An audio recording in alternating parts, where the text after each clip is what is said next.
A Bad Case of Stripes by David Shannon.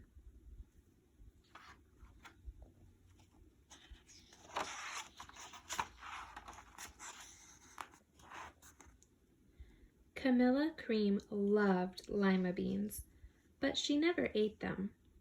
All of her friends hated lima beans, and she wanted to fit in. Camilla was always worried about what other people thought of her. Today, she was fretting even more than usual. It was the first day of school, and she couldn't decide what to wear. There were so many people to impress. She tried on 42 outfits, but none seemed quite right. She put on a pretty red dress and looked in the mirror. Then she screamed.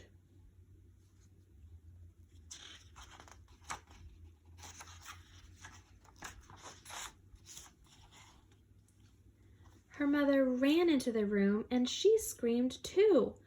"Oh my heavens!" she cried. "You're completely covered with stripes." This was certainly true.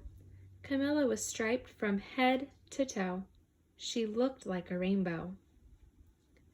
Mrs. Cream felt Camilla's forehead. "Do you feel all right?" she asked. "I feel fine," Camilla answered, "but just look at me."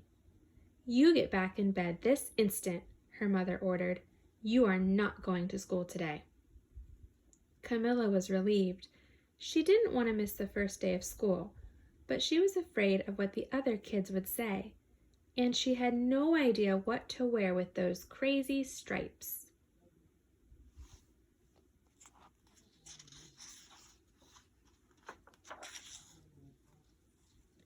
That afternoon, Dr. Bumble came to examine Camilla. "Most extraordinary!" he exclaimed. "I've never seen anything like it. Are you having any coughing, sneezing, runny nose, aches, pains, chills, hot flashes, dizziness, drowsiness, shortness of breath, uncontrollable twitching?" "No," Camilla told him. "I feel fine." "Well then," Dr. Bumble said, turning to Mrs. Cream, "I don't see any reason why she wouldn't go to school tomorrow. Here's some ointment that should help clear up those stripes in a few days. If it doesn't, you know where to reach me." And off he went.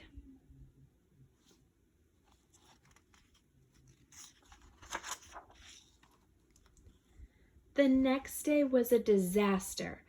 Everyone at school laughed at Camilla. They called her Camilla Crayon and Night of the Living Lollipop. She tried her best to act as if everything was normal, but when the class said the Pledge of Allegiance, her stripes turned red, white, and blue, and she broke out in stars.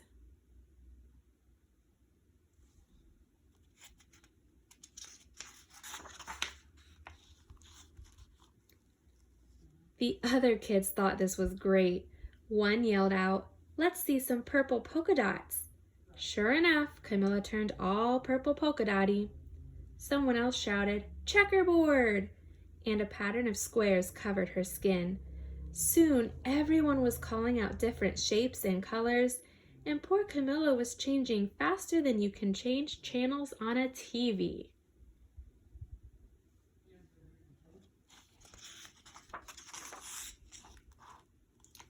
That night, Mr. Harms, the school principal, called. "I'm sorry, Mrs. Cream," he said. "I'm going to have to ask you to keep Camilla home from school. She's just too much of a distraction, and I've been getting calls from the other parents. They're afraid that those stripes might be contagious." Camilla was so embarrassed. She couldn't believe that 2 days ago everyone liked her. Now, nobody wanted to be in the same room with her. Her father tried to make her feel better. "Is there anything I can get you, sweetheart?" he asked. "No, thank you," Camilla sighed. What she really wanted was a nice plate of lima beans, but she had been laughed at enough for one day.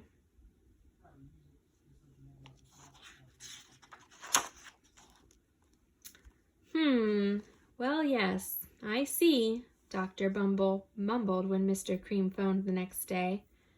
"I think I'd better bring in the specialists. We'll be right over."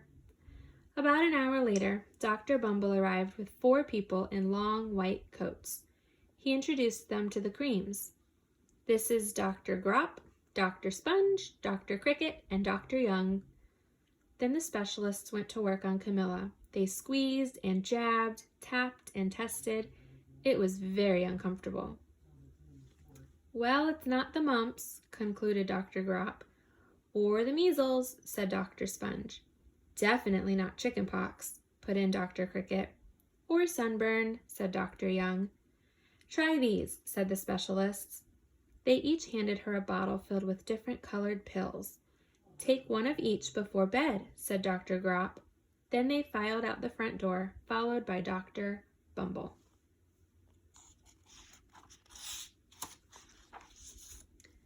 That night, Camilla took her medicine. It was awful.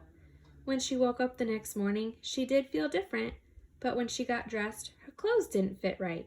She looked in the mirror, and there, staring back at her, was a giant, multicolored pill with her face on it.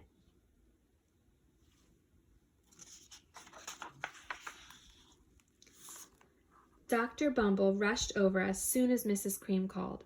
But this time, instead of the specialists, he brought the experts. Dr. Gord and Mr. Mellon were the finest scientific minds in all the land.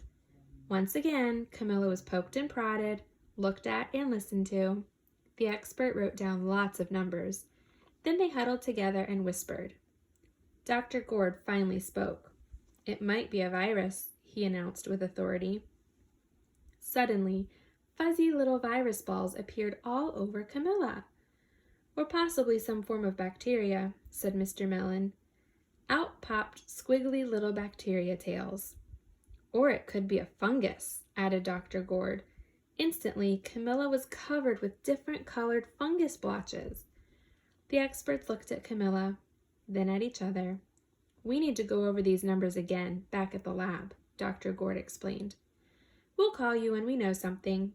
But the experts didn't have a clue, much less a cure.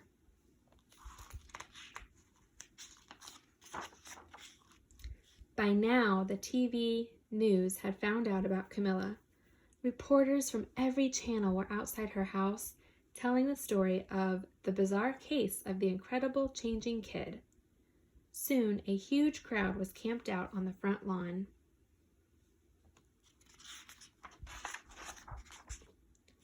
The Creams were swamped with all kinds of remedies from psychologists, allergists, herbalists, nutritionists, psychics, an old medicine man, a guru, and even a vegetarian. Each so-called cure only added to poor Camilla's strange appearance until it was hard to even recognize her. She sprouted roots and berries and crystals and feathers and a long furry tail. But nothing worked.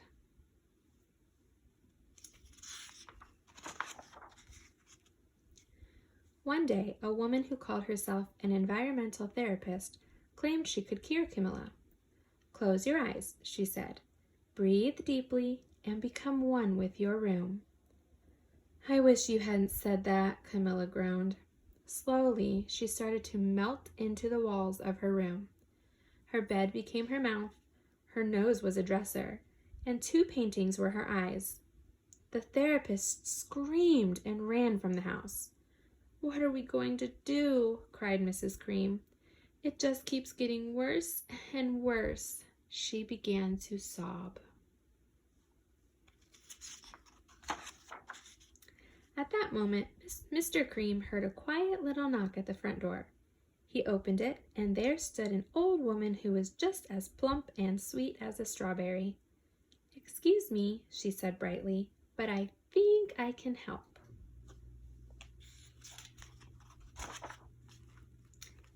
She went into Camilla's room and looked around. "My goodness," she said with a shake of her head. "What we have here is a bad case of stripes, one of the worst I've ever seen." She pulled a container of small green beans from her bag. "Here," she said, "these might do the trick." "Are those magic beans?" asked Mrs. Cream. "Oh my, no," replied the kind old woman. There's no such thing. These are just plain old lima beans. I'll bet you'd like some, wouldn't you? She asked Camilla. Camilla wanted a big, heaping plateful of lima beans, more than just about anything, but she was still afraid to admit it. Yuck, she said. No one likes lima beans, especially me. Oh dear, the old woman said sadly. I guess I was wrong about you. She put the beans back in her bag and started towards the door. Camilla watched the old woman walk away. Those beans would taste so good, and being laughed at for eating them was nothing compared to what she'd been going through. She finally couldn't stand it. Wait, she cried. The truth is, I really love lima beans. I thought so, the old woman said with a smile. She took a handful of beans and popped them into Camilla's mouth. Mmm, said Camilla. Suddenly, the branches, feathers, and squiggly tails began to disappear. Then the whole room swirled around.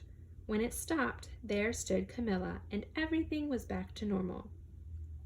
I'm cured, she shouted. Yes, said the old woman. I knew the real you was in there somewhere. She patted Camilla on the head. Then she went outside and vanished into the crowd. Afterward, Camilla wasn't quite the same. Some of the kids at school said she was weird, but she didn't care a bit. She ate all the lima beans she wanted, and she never had even a touch of stripes again.